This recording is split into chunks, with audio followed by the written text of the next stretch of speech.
Hello everybody, hope all of you are well, and today I will continue your organic chemistry chapter. Today I will discuss the aromatic hydrocarbons. So you should know what the meaning of aroma is. Aroma means sweet smelling. These compounds having pleasant odor, and these compounds have properties quite different from those aliphatic compounds. Okay, we can tell about benzene. It is highly unsaturated, yet it does not show the addition type of reaction. Okay, easily, like alkenes or alkynes.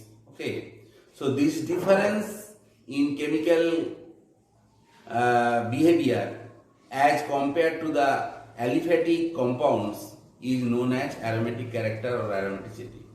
The difference of aromatic and aliphatic compounds are aromatic compounds have a cyclic structures, whereas aliphatic compounds generally have open chain structures. Okay, they are also alicyclic compound. Okay, next one is the aromatic compounds have higher percentage of carbon, but the aliphatic compounds compared to the aromatic compounds, okay, less percentage of carbon is there. Next one is the hydroxyl derivatives of aromatic compounds are acidic, okay, but the hydroxyl derivatives of aliphatic compounds are neutral toward lead mass. Next one is the aromatic amino derivatives, okay, that means aromatic amines like anilines are less basic compared to the amino derivatives. That is because of the lone pair is engaging the resonance with the benzene ring. Aromatic diazonium compounds are more stable compared to the aliphatic diazonium compounds. So these are the difference. One more we can tell that the most important that aromatic compounds undergo electrophilic substitution reactions, whereas aliphatic compounds undergo addition type of reaction if there is double bond or triple bond or multiple types of bond.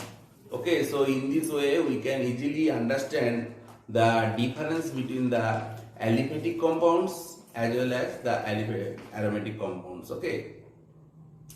Now, what is the source? Actually, coal is a very rich source of the organic compounds. Okay, particularly aromatic hydrocarbons. On heating about 270 Kelvin. Okay, out of the contact with air, it gives a number of products. This process of heating coal at high temperature in absence of air is known as carbonization. Also it is called pyrolysis, or we can tell it destructive distillation. Now coal on carbonization, okay, giving mainly two type of things. One is hot volatile and another is solid residue. So if we apply heat to coal around around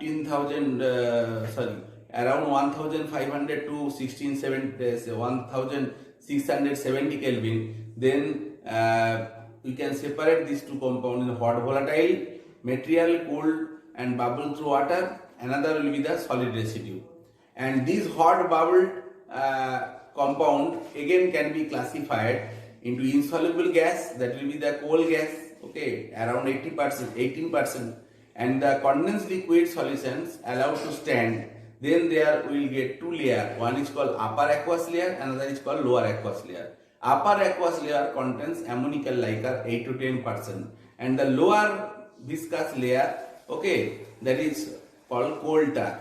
Okay, it is around 4 to 5%. Now the fractional distillation of this coal tar, okay, we will get different types of aromatic compound. If we think about the light oil, that the fractional distillation of coal tar, fractional distillation of coal tar. Okay, so first fraction is called light oil.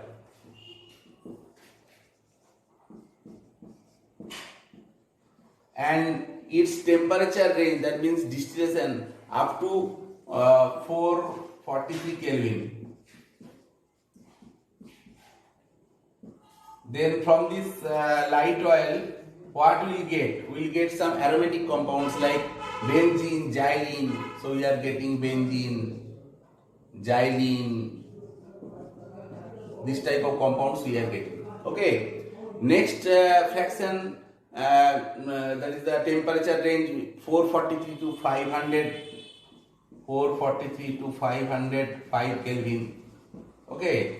This one is called middle oil.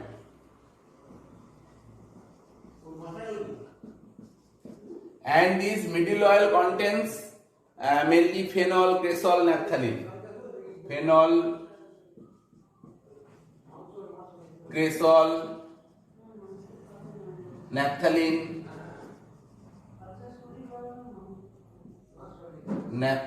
etc. Okay. Next fraction, that is 505 to 543 Kelvin.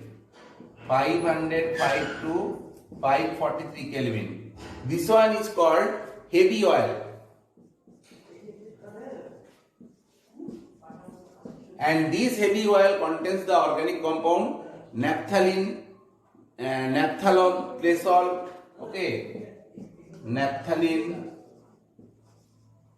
naphthol, cresol type of compounds. Okay.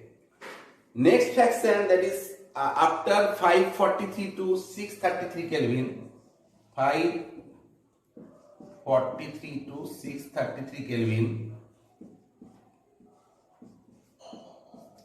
And this distillation part, okay, is called green oil.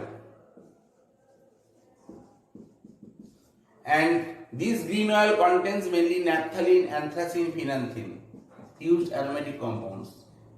Naphthalene, anthracene, and phenanthine. Later we will write their, draw their structures. Okay, I am not writing, I am drawing. Next one, the residue left after this temperature, that is called pitch, and it mainly consists carbon, and this percentage of carbon will be around 92 to 94%. We already know that roads are made of this pitch that is containing mainly carbon. Okay, so by the fractional distillation of coal tars, we can get different types of aromatic compounds. Okay, hope you can understand. Now, aromatic hydrocarbons are the compounds only contain carbon and hydrogen. Okay, at least minimum one aromatic, if you want to say aromatic hydrocarbon, at least one benzene ring should be there in the molecules. So if only one benzene ring is there, these are generally called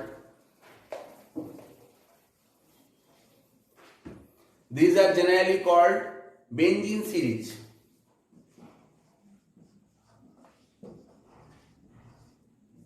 In case of benzene series, we can write the compound like benzene.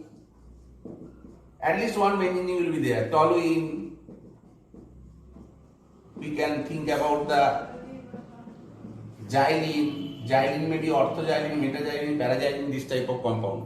Next one is the fused aromatic rings. Fused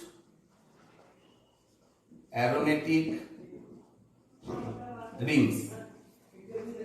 When two benzene rings are fused, they are called naphthalene. So this compound is called naphthalene.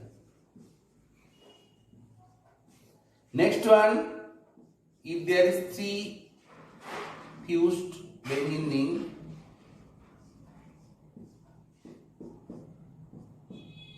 this one is called anthracene. Then if there is four, that is called tetracene, pentacene, like this. And if there is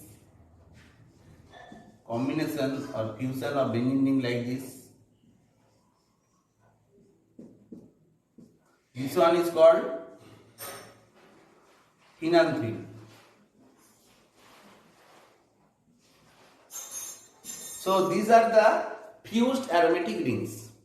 Now the cyclic structure of the benzene containing these alternative double bond and single bond is known as Kekul's formula.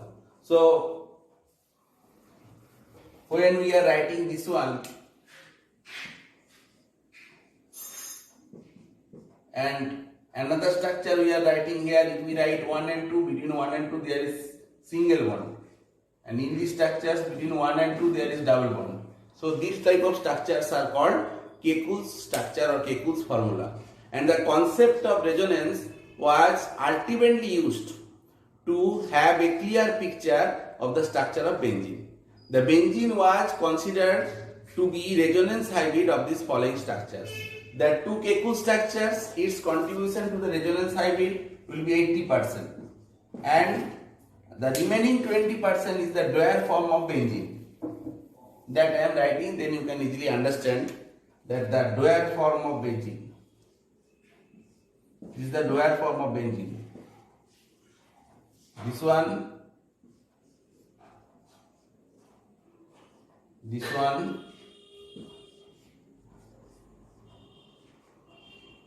and this one. So these are Dwyer benzenes, Dwyer form of benzenes. Okay, so they have contribution to the resonance hybrid. Okay, around 20%. So Kekul's structure's contribution towards the resonance hybrid is 80%, and Dwyer structure is 20%. Okay, and all of you know what is resonance hybrid. Okay, these are hypothetical structures. Okay, and all resonating structures are contributing to this structure. Next we will discuss the molecular orbital structure. If we draw the sigma skeleton, okay, so this is the sigma skeleton.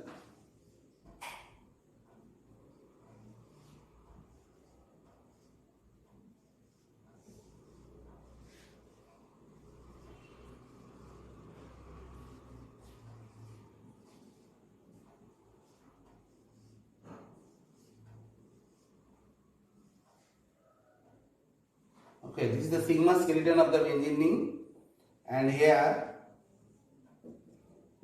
each sp2 hybrid orbital is overlapped with the s orbital of hydrogen and forming the molecule C6H6,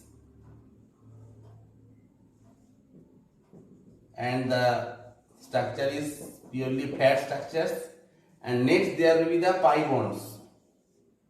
All carbons are sp2 hybridized here, and it's a planar structure. Okay, these are the p orbitals, and they are forming pi bonds like this. Okay, so this is the MO diagram of the molecular orbital structure of the benzene ring. So it has extraordinary stability. It does not react with the ordinary acids. It does not decolorize the KNO4 solution. It does not decolorize the bromine water. Okay, although it contains 3 double bond. Here you see the alternative single bond, double bond, 3 double bond is present. The X-ray and the electron diffraction studies show that the benzene is completely flat and symmetrical molecule. All carbon-carbon bond lengths are equal here. Okay, and bond angles, as it is sp2 hybridized, so bond angle will be 120 degree each. Hope you can understand. Next we will discuss one very important topic, that is called aromaticity. The condition for aromaticity or aromatic compounds are: aromatic compounds must be cyclic, completely conjugated system, that means single bond, double bond will be there, and having planar rings. This compound must have a cyclic delocalized pi electrons cloud, okay, lying above and below of the sigma skeleton or ring. And the aromatic molecules must follow the Huckel's rule, okay, of pi electron. Okay, what is Huckel's rule? Huckel's rule is telling that 4n plus 2 pi electron rule. Generally, planar, homocarbocyclic, conjugated system containing the delocalized pi electron, and the number is 4n plus 2 pi electrons, then they are called aromatic compounds. Here n is equal to 0, 1, 2, 3, any positive integer including 0. Okay. So if any compounds follow this Huckel's rule, this one is called Huckel's rule, then the compound must be aromatic compound. Hope you can understand. If there is 4n pi electron system, the same way,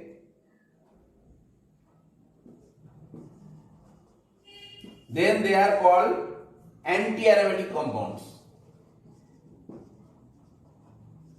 Anti-aromatic compounds. And another is there, that is homoaromatic, that is not in your syllabus. Okay. So I am telling you that any planar cyclic system, okay, homocarbocyclic system, okay, containing the 2, 6, when we are putting n is equal to 0, then it is coming 2. Then when we are putting n is equal to 1, this is coming 6. When we are putting n is equal to 3, it is coming 12. So n is equal to 3, that is 14 is coming. And n is equal to 4, then it's 18 is coming. So that means any planar cyclic system contains 2, 6, 10, 14, etc. pi electrons and having a single cyclic pi electron cloud. Okay, and there will be complete delocalization of pi electron cloud. Then the ring is called aromatic. Okay, if I give you some example, then you can easily understand. First I am drawing the shortest aromatic compound. This compound is called cyclopropenyl cation. Cyclopropenyl. So in this case, 4n plus 2 rule is 4n plus 2 pi rules, pi electrons rule is satisfied where n is equal to 0. And here it is a planar system and it is a conjugate system and there is resonance. This charge is delocalizing 3 carbon atoms on 3 carbon atoms. Okay.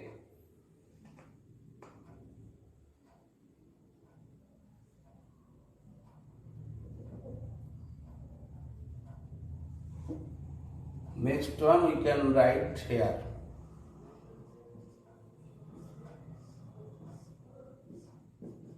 Okay. Now see here. If we give it 1, 2, 3, the 1, here 2, here 3.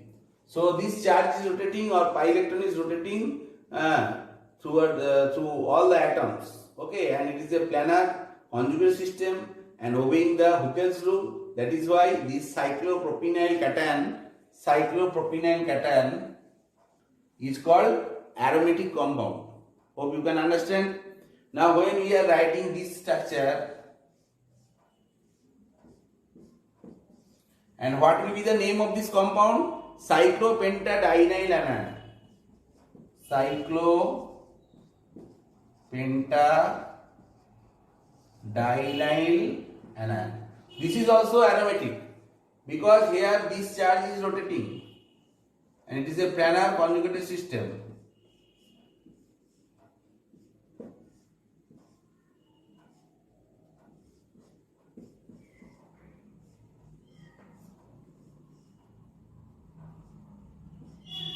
So this one is delocalizing, okay, and it's here n is equal to 1. If we put n is equal to 1, that means 6 pi electronic system. Definitely it will be one aromatic compound. And we can think about the benzene ring.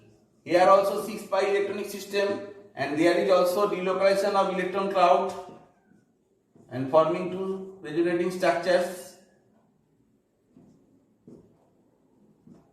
And obeying the Huckel's rule. That is why this is also called aromatic compounds. Hope you can understand. Next one we can write that tropylium cation. Tropylium cation.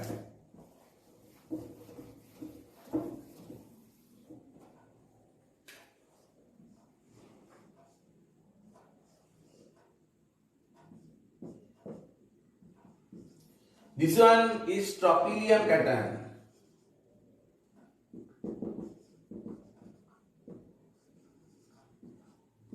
or we can tell it as cycloheptatrienyl cation. This is also obeying Huckel rules. Okay, it is also a 6-pi electronic system. This is also an aromatic compound. Hope you can understand. Next, we can think about the anti-aromatic compound. We'll discuss about anti-aromatic compound like this one. This one is cyclopropenylanan. So this is 4-pi electronic system, and this type of compound is called anti-aromatic compound.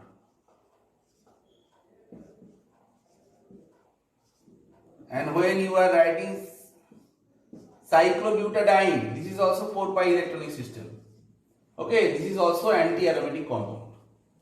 But if we think about the cyclooctatetraene type of compound,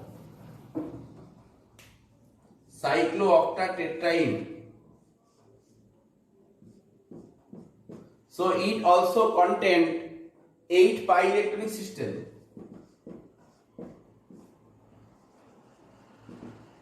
So this should be anti-aromatic, but actually it is non-aromatic.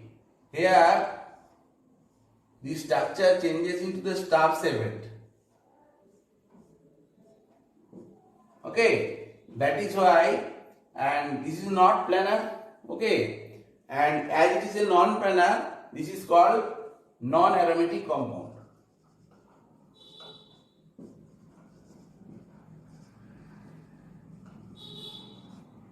So in this way we can classify this type of compounds into aromatic, anti-aromatic and non-aromatic.